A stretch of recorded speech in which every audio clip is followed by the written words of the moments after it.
And I wonder, Natalie, does that blunt turnout, or does it motivate turnout from younger voters who don't show up as much as older voters do? I think early voting numbers is already an indicator that we are seeing many more voters come out. So I would like to think that this is going to be a motivation for younger voters to come up.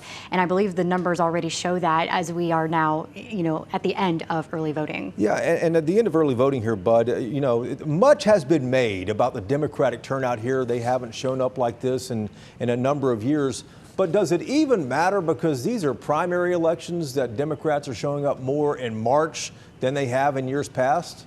There is a tremendous Democratic turnout by voters who usually only vote in the general elections. They're turning out to vote in this primary, probably in the Senate race. And by the way, there are almost no young people. 2% of the primary votes young people. It's mostly people who only vote in the general election.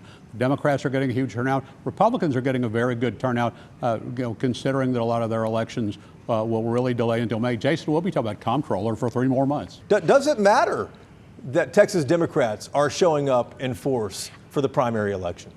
Well, look, they don't show up in force for the general, do they? So you have to not just throw it to the side and say that it means nothing. I think it speaks to voter motivation. I think it speaks to the times. There are a lot of things happening in this state and in this country that are motivating people to get up and to go vote.